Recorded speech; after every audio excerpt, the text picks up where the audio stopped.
거는 아니죠. 부족한 경우도 있고 아니면 오히려 많아서 생기는 경우도 있어요. 이게 왜 그러냐면은 난소 기능이 35세부터 감소하기 시작하잖아요. 감소하면서 이제 어느 순간부터 호르몬 밸런스가 깨지기 시작하는데 이제 그때부터 증상이 나타나는 경우가 많거든요. 그러니까 처음에 시작은 호르몬이 균형이 안 맞아서 갱년기 증상이 생기는 거기 때문에 이때는 호르몬이 정상이기도 하고 아니면 오히려 높기도 하고 시간이 또 뭐 한 3, 4년 흘러서 더 이제 난소 기능이 더 떨어지면은 그때 가서는 이제 진짜로 호르몬이 감소해서 나타나는 증상이 있어요. 그러니까 단계별로 갱년기 증상은 다양하고 그때마다 호르몬도 많을 때도 있고 적을 때도 있고 정상일 때도 있다. 그렇거든요. 엊그제도 어느 분이 자기가 갱년기 증상이 너무 심하대요. 그래서 너무 피곤하고 어지럽고 생리도 안 하고 이게 분명히 나는 이게 갱년기가 맞다 저한테 오셨거든요. 근데 그분은 난소 기능이 떨어져서 배란이 잘 안 되면서 그런 증상이 나타난 거였어요. 그때 이제 호르몬 체크해 보니까 500이 넘게 나왔는데 제가 예전 영상에도 설명드린 적이 있었을 거예요. 이게 배란을 못하고 난소가 계속 애쓰다 보면은 보통 배란기 때 최고로 높아도 뭐 200, 300 요 정도 나오는데 요때 갱년기 초반에 오시는 분들이 500도 나오고 800도 나오고 이렇게 높게 나오는 경우가 있거든요. 이 시기에 뭐 무조건 나 갱년기니까 호르몬을 보충해야 돼 이렇게 생각해서 이럴 때 식물성 호르몬 먹고 오시거나 이런 경우가 많은데 그러면 절대로 안 되고 클리닉에 가서 정확하게 진단을 받으시는 게 중요합니다.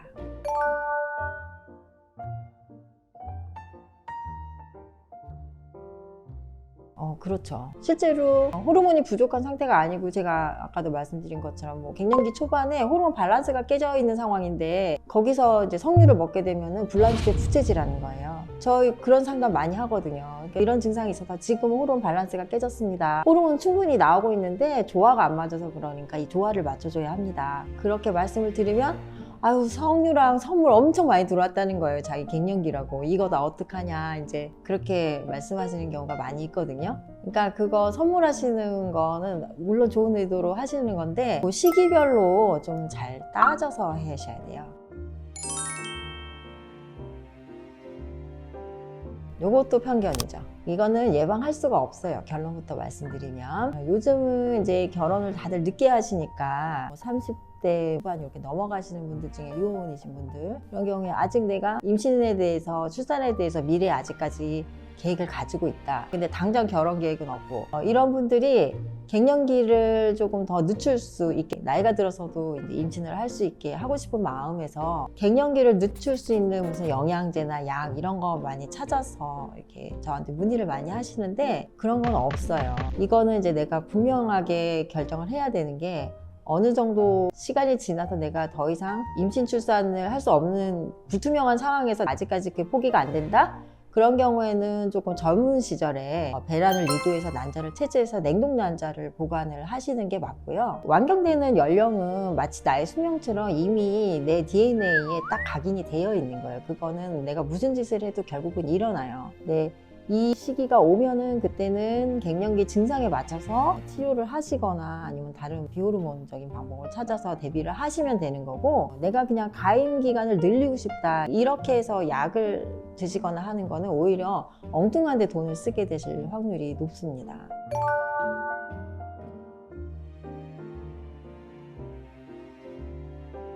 일도 안 돼요. 그런 거 드시는 거는 오히려 젊은 분들 같은 경우에는 식물성 호르몬이 오히려 호르몬 밸런스를 깨트릴 수가 있어요. 그거를 미리 많이 챙겨 먹는다고 해서 내가 완경이 늦게 오고 그런 일은 없습니다. 이거 진짜 편견이에요. 특히 젊은 분들이나 남성분들 같은 경우에 막 갱년기다 이러면 아 이거 할머니 아닌가 이렇게 좀 막연히 이미지로 생각하고 계시는 경우가 많은데요. 저희 클리닉에 오시는 분들 그냥 딱 봐서는 이게 30대인지 40대인지 50대인지 구분이 잘 안 될 정도로 정말 젊고 멋쟁이신 분들이 많거든요. 그리고 또 요즘은 30대 후반부터 갱년기에 대한 관심을 많이 가지고 계시기 때문에요. 갱년기 클리닉에 오시는 분들이 연령이 점점 더 젊어지고 있어요. 그리고 젊은 분들이 분들이 수술이나 약 때문에 갱년기가 일찍 찾아오는 경우도 있고, 그러니까는 갱년기면 무조건 할머니일 것이다, 이런 거는 정말 편견이고. 근데 이제 제가 처음에 갱년기 클리닉 오픈할 때 우리 병원을 알리려고 이렇게 좀 광고를 하잖아요. 그래서 광고 디자인을 맡겼는데 그 갱년기 여성을 모델을 완전히 할머니를 이렇게 사진을 가지고 온 거예요. 그때 오신 분이 이제 광고 그 사장님은 남성분이셨고 그 디자이너는 되게 젊은 여성분이셨어요.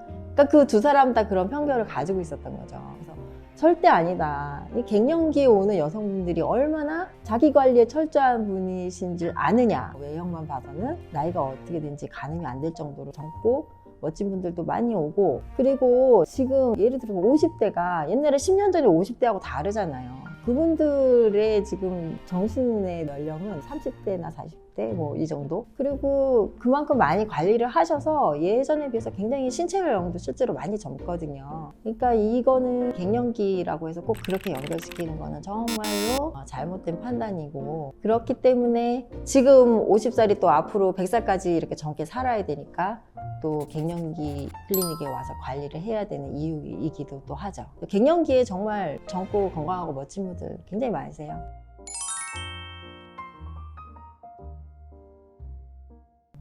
이거는 약간 오만도 있고 편견도 있다고 봐요. 이게 그런 분들도 물론 있긴 있죠.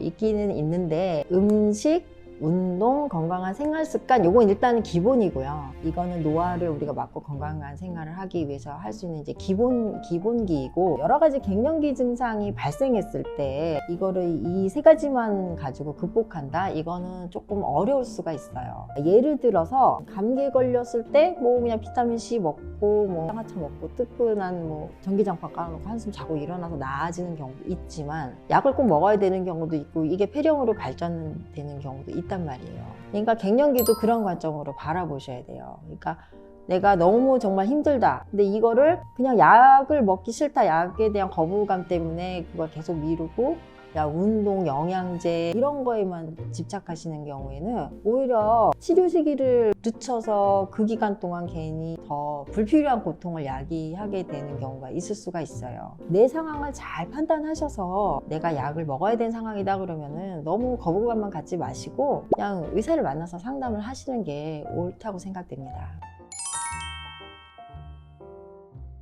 이것도 좀 편견이죠. 갱년기가 어느 한순간에 탁 하늘에서 뚝 떨어지듯이 그러니까 한순간에 딱 오는 게 아니거든요. 그러니까 이게 이제 저한테 오시는 분들 중에서 생리를 한 2개월, 3개월 안 했단 말이에요. 뭐, 어머나 나 이거 폐경 아니야 이러고 오시는 분들이 진짜 많거든요. 근데 그런 분들 대부분 검사해 보면은 아직 아니에요. 그냥 순간 뭐 홍조가 잠깐 나타나고 뭐 잠깐 생리가 불규칙해지고 이렇다고 해서 바로 완경이 되는 건 아니고요. 이게 난소가 끈질겨요, 생각보다. 그러니까 난소 기능이 떨어져도 난소는 어떻게든 자기가 일을 하려고 얘가 정말 처절하게 끝까지 몸부림을 치거든요. 그러니까 마지막 에스트로겐 한 방울까지 짜내다가 사망하는 게 이 난소예요. 그러니까 그만큼 이행기가 긴 거예요. 물론 개인차가 있지만 처음에 생리가 불규칙해지는 시기부터 시작해서 뭐 생리량이 많았다가 적었다가 뭐 생리가 뭐 한 달에 2번 했다가 뭐 2달에 1번 했다 지 마음대로 막 하다가 이런 생리불순 시기를 지나서 2-3달에 한 번씩 띄엄띄엄 하다가 뭐 어느 날 갑자기 끊기고 그러다가 한 6개월 있다 뜬금없이 또 한 번 하기도 하고 이런 식으로 굉장히 다양하게 나타나기 때문에 내가 한 번 열과 홍조를 느꼈다거나 아니면 뭐 2-3개월 잠깐 생리를 안 했다 이런 거 가지고 바로 내가 이제 나는 완경인가 봐, 폐경인가 봐 막 이렇게 절망에 빠지실 필요는 없고요. 이거 내가 가는 과정이구나 이렇게 생각하시면 될 것 같습니다.